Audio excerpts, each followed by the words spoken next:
이사야 17장 1절부터 14절 말씀까지 한 절씩 교독하겠습니다.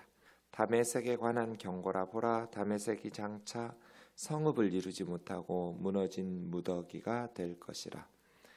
아로엘의 성읍들이 버림을 당하리니 양 무리를 치는 곳이 되어 양이 눕되 놀라게 할 자가 없을 것이며, 에브라임의 요새와 다메섹 나라와 아람의 남은 자가 멸절하여 이스라엘 자손의 영광같이 되리라. 만군의 여호와의 말씀이니라.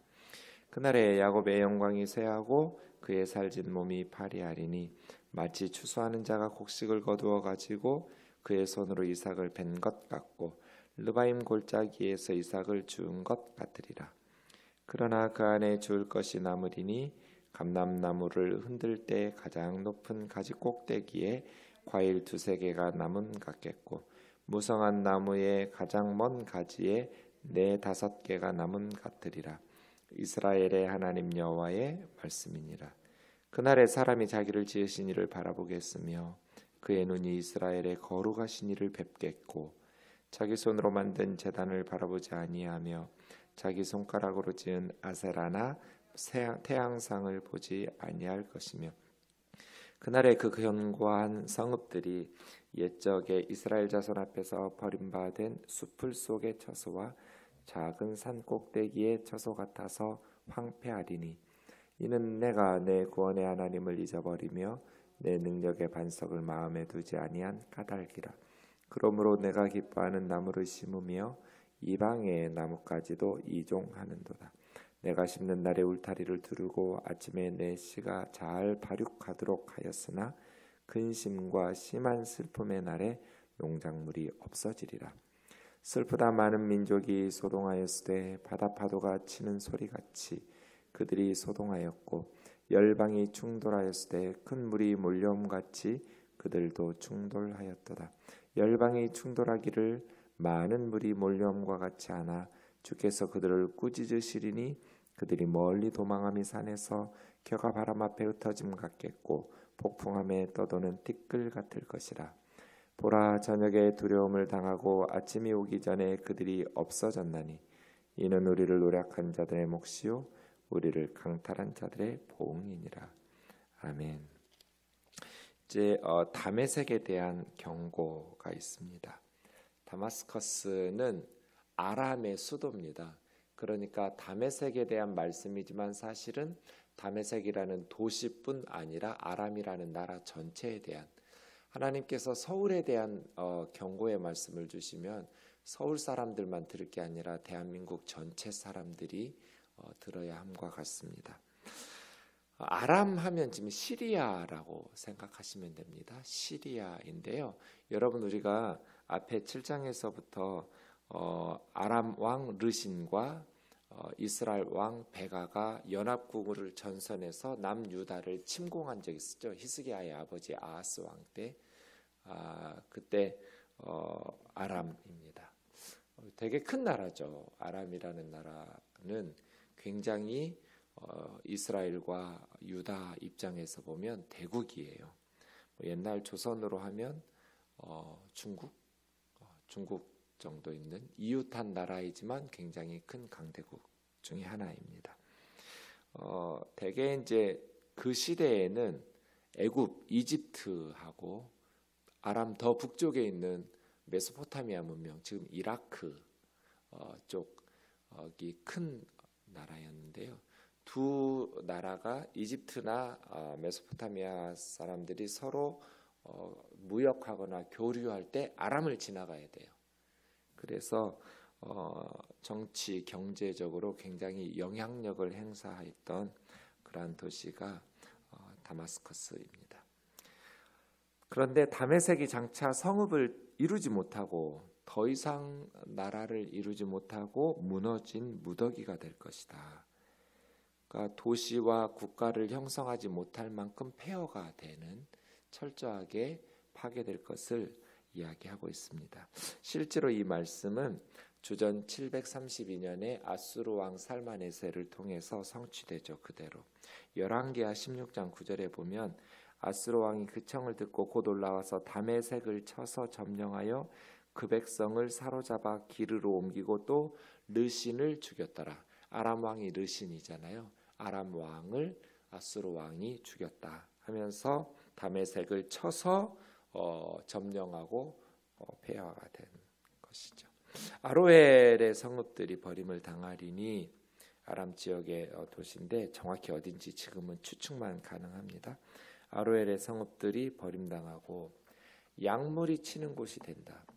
그러니까 도시가 사람들이 살던 집이나 건물들에게 이제 양무리를 치는 곳이 되었는데 그 사람들 살던 도시에 양떼들이 눕고 뭐 마음대로 살고 있는데도 그 양떼들을 놀라게 할 자가 없을 것이며, 그러니까 그 양떼들을 몰아낼 사람들조차 없을 만큼 사람들이 죽거나 포로로 끌려가거나 도시 자체가 폐허가 되는 것이죠.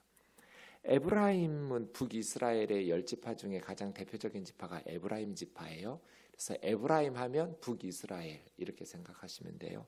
에브라임 지파만이 아니고 에브라임의 요새가 다메섹 나라와 아람의 남은 자가 멸절하고, 그러니까 요새가 무너지고 멸절됐으니까요. 이제는 뭐 무방비 상태가 된 거죠.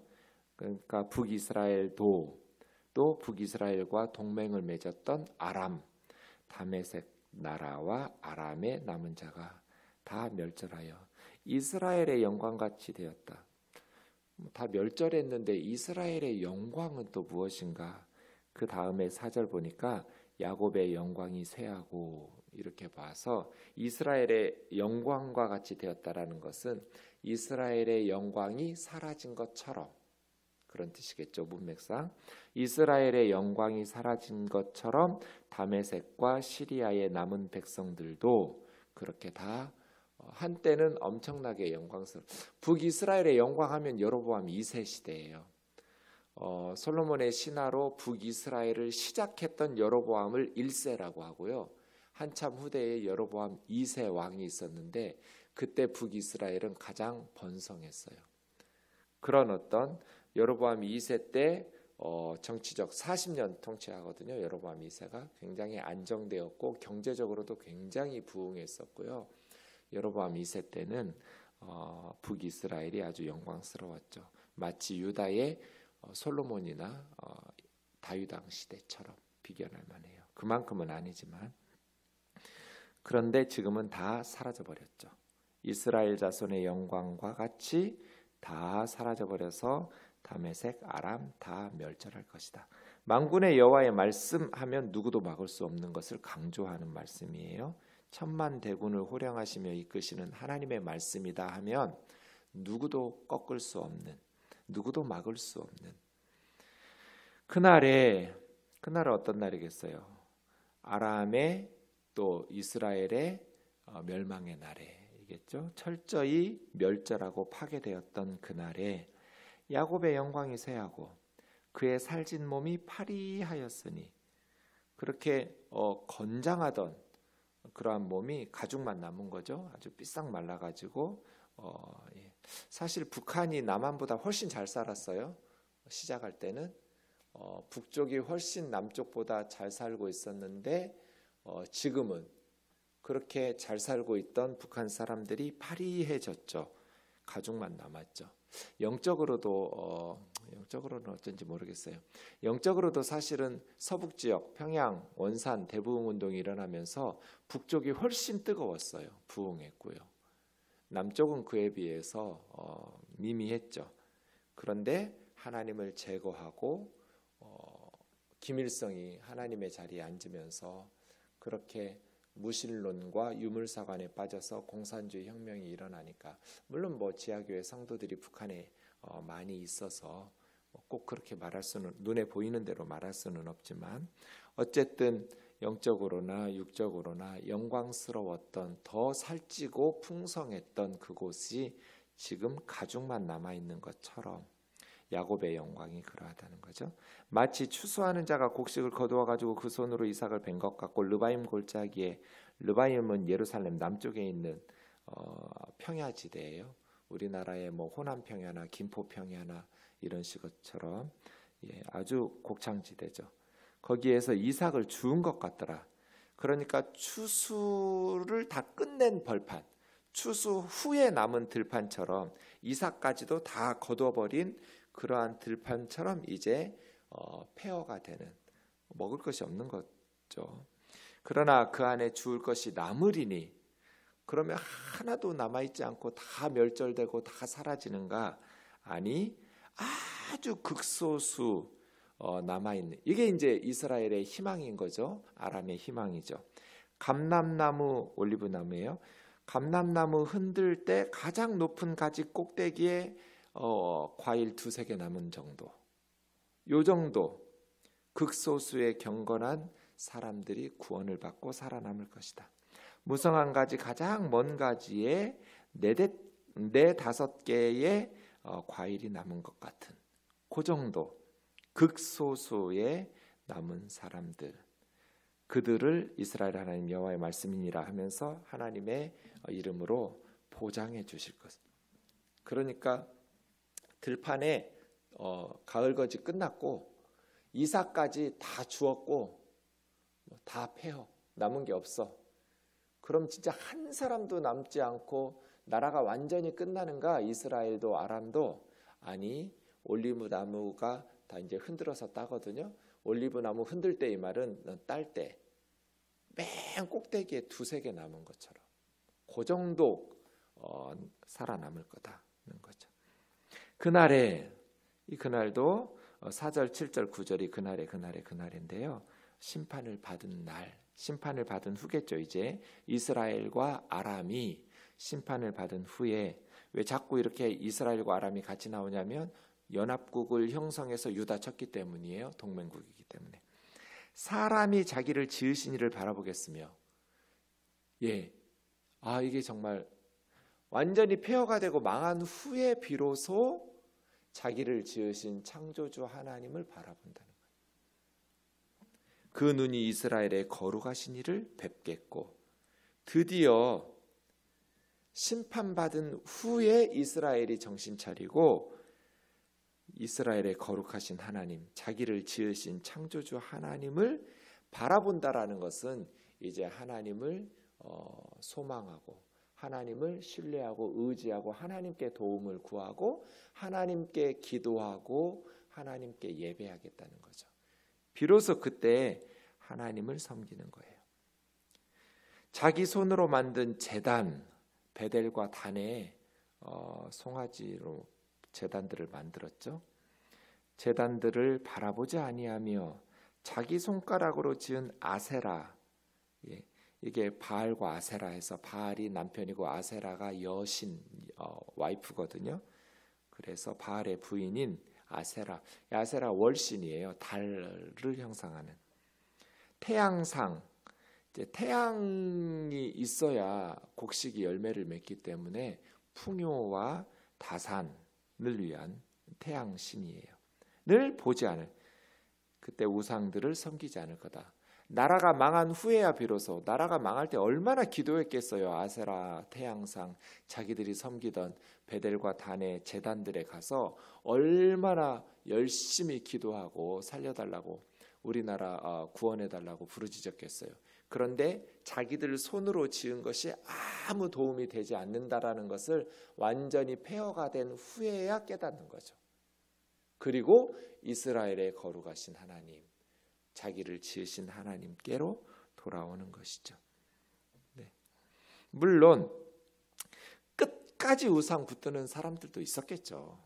망한 후에도 끝까지 우상을 보는 사람들이 있었겠지만, 그럼에도 불구하고 이제는 자신들 손으로 지은 우상을 거들떠보지 않고 창조주 하나님을 바라보는 사람들이 있을 것이죠. 그날에 견고한 성읍들이 옛적의 이스라엘 자손 앞에서 버림받은, 옛적의 이스라엘 자손 앞에서 버림받았다는 것은 가나안 사람들이에요. 가나안 7족속. 옛적에 이스라엘 자손이 여호수아 때 함께 가나안 백성들에게 올 때 이스라엘 자손 앞에서 버림받았던 가나안 족속들, 원주민들이죠. 그들처럼 숲을 속의 처소와 작은 산꼭대기의 처소 같아서 황폐하리니, 그러니까 말이에요.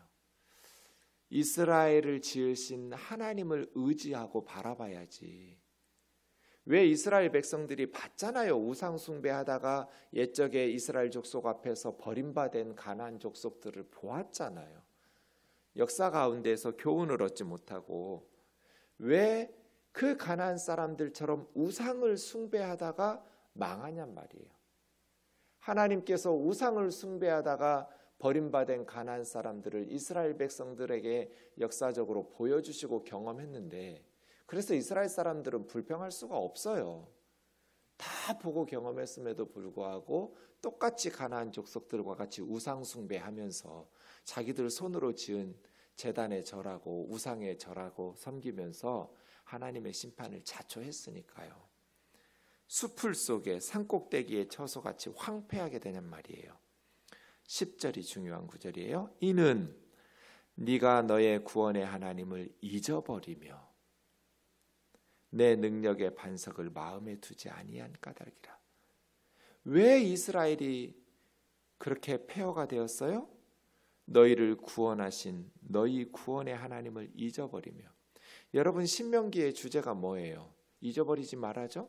모세가 죽기 전에 마지막으로 이스라엘 백성들에게, 요단강을 건너 가나안 땅에 들어가서 살게 될 이스라엘 백성들에게 모세가 정말 또 반복해서 이스라엘 백성들에게 한 말이 뭐예요? 잊어버리지 마라 하나님을. 너희가 풍요로워졌을 때 하나님 잊어버리고 그 땅의 사람들처럼 우상 숭배하면 애굽에서 너희를 구원해 주신, 홍해바다를 가르고 건너게 하신 애굽이라는 최강대국을 홍해바다에 수장시키면서 너희를 구원하시고 40년 동안 만나와 메추라기 불기둥 구름기둥으로 인도해 주셨던 하나님을 잊어버리는 순간 너희는 망하니까. 사람이 다급할 때는 하나님을 찾다가 풍요로워지면 하나님 잊어버리기가 쉽죠. 그러면 너희는 망할 거다. 흉년이 들 것이고 자연재해가 있을 것이고 이방인의 침입을 받아서 먼 나라로 흩어지면서 포로가 되고 노예가 되고 폐허가 될 것이다. 이게 모세의 유언이잖아요. 신명기의 메시지는 기억하라거든요. 기억하라. 근데 이 10절 보세요. 이스라엘이 구원의 하나님을 잊어버린 게 문제예요. 내 능력의 반석, 이스라엘의 능력의 반석이 누구예요? 구원의 하나님이잖아요. 그 능력의 하나님을 마음에 두지 않은 까닭, 이게 이유예요. 이게 문제예요. 구원의 하나님을 잊어버리고 능력의 반석이신 하나님을 마음에서 제거시키는 거예요. 그냥 몸으로만 건성건성 왔다 갔다 하고 우상 숭배하고, 그러니까 망하죠. 그러므로 네가 기뻐하는 나무를 심으며, 이스라엘 사람들이 기뻐하는 나무는 외국산이거든요. 외국에서 수입한, 그러니까 이건 나무 얘기가 아닌 거예요. 외국을 의지하고 동맹을 맺고 아람과 같이 큰 나라, 그럼 뭐 걔들만 오겠어요? 우상도 따라오죠. 이방의 나뭇가지도 이종하는도다. 이방의 나뭇가지를 이스라엘로 끌어들여서 옮겨 심는 거죠. 이 말이 뭐예요? 이방의 우상들, 종교, 문화 다 가져온 거죠. 네가 심는 날에 울타리를 두르고 아침에 네 씨가 잘 발육하도록 하였으나, 잘 빨리빨리 싹이 나고 자라나서 열매 맺기를 기다렸겠죠. 그런데 근심과 심한 슬픔의 날, 멸망하는 날에 농작물이 없어지리라. 정말 이방에서 데리고 온 바알과 아세라, 이방의 우상과 종교와 신들이 능력이 있다면 이스라엘을 지켜줬겠죠. 그런데 멸망하는 날, 근심과 심한 슬픔에 있는 날이 이거 저거 뭐 다 폐허가 되고 하나님의 심판의 날에 다 없어지겠죠. 슬프다 많은 민족이 소동하되 바다 파도가 치는 소리같이 그들이 소동하였고 열방이 출동하였으되 큰 물에 몰려옴같이 그들도 출동하였도다. 이제 열방에서 그 강한 군대를 이끌고 밀물처럼, 바다 파도가 밀려오는 것처럼, 큰 물이 몰려오는 것처럼 이제 아람과 북이스라엘을 치러 오는 것이죠. 열방이 충돌하기를 많은 불이 올려옴 같이 하나 주께서 그들을 꾸짖으시리니 그들이 멀리 도망함이 산에서 겨가 바람에 흩어짐 같겠고 폭풍 앞에 떠도는 티끌같이. 그러니까 아무리 많은 강대국이 큰 파도가 밀려서 오는 것처럼 하겠지만 하나님께서 불어버리시고 꾸짖으시면 쭉정이가 티끌이 날아다니는 것처럼 보라 저녁에 두려움을 당하고 아침이 오기 전에 그들이 없어졌나니 순식간에 외국에서부터 밀려왔던 군대가 사라지리니 이는 우리를 노략한 자들의 몫이요 우리를 강탈한 자들의 보응이니라. 갑자기 왜 아람과 이스라엘에 대한 이야기일까요? 여기서 우리는 남유다로 봐야 돼요. 그래서 12절에서 14절 세상의 권세 아람과 이스라엘, 에돔, 모압, 블레셋, 유다를 침략하고 또 아수르 수십만의 군대를 끌고 예루살렘을 에워쌌지만 하나님께서 꾸짖으시면 그냥 바람 앞에 흩어지는 겨, 폭풍 앞에 떠도는 티끌 같다. 그래서 아수르의 군대가 하루 저녁에 18만 5천 명이 죽었어요. 이사야 37장에 보면. 그래서 아수르 제국이 예루살렘에서 무너지기 시작했어요. 네. 강력한 군대가 쓰나미처럼 밀려오지만 능력의 반석이신 구원의 하나님을 붙잡으면 안전하다는 거예요. 문제는 구원의 하나님을 잊어버리고 능력의 반석을 마음에 두지 않기 때문에 문제죠. 온 세상은 하나님이 다스리시니까요. 그래서 우리가 찬양하는 것처럼 하나님은 우리의 피난처가 되시며 환난 날에 우리를 큰 도움이시라고 그런 하나님의 말씀 시편 46편의 고백처럼 하나님이 우리의 피난처고 환난 날에 큰 도움이시다. 아무리 큰 물이 밀려와도 이스라엘도 아람도 유다를 이기지 못할 거다. 아하스가 막 숲이 바람에 흔들리는 산림과 같이 아하스 왕의 마음과 유다 백성들의 마음이 흔들렸잖아요. 아람과 이스라엘이 쳐들어오니까. 그것뿐 아니라 모압, 에돔, 블레셋 다 쳐들어왔거든요.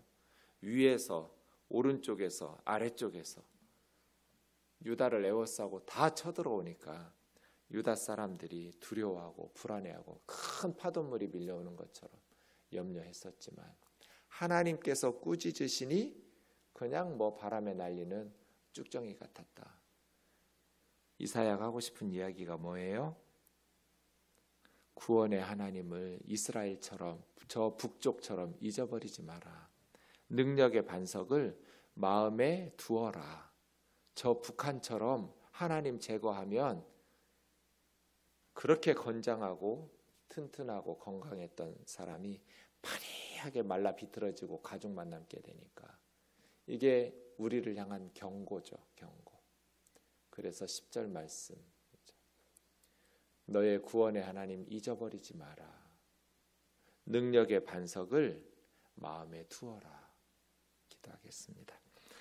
사랑하는 하나님 아버지, 하나님을 의지하면 두려울 것이 없습니다. 사람이 내게 어떻게 하겠습니까? 이러한 고백처럼 우리가 구원의 하나님을 잊어버리지 않도록 능력의 반석을 항상 마음에 품고 살아가도록 세상의 힘을 의지하고 신뢰하고 또 세상의 환난 속에 불안하고 걱정하고 염려하지 말게 하옵소서. 오늘날 불안 장애, 공황 장애 이러한 사람들이 너무나 많습니다. 점점 많아지는 것 같습니다. 자비하신 주님, 우리 마음속에 하나님에 대한 신뢰와 믿음을 굳게 하여서 어떠한 상황 속에서도 불안해하거나 염려하지 말고 하나님 믿고 평강을 누리며 담대한 믿음으로 살아가게 하옵소서. 코로나 상황에 더더욱 많은 사람들이 그리스도인들조차 불안하고 염려하고 있는 이 시대에 이 말씀으로 구원의 하나님을 잊어버리지 않고 능력의 반석을 마음에 품고 살아 평강 가운데 담대하게 살아갈 수 있도록 주님 이 어려운 시대를 붙들어 주옵소서. 예수님의 이름으로 기도하옵나이다. 아멘.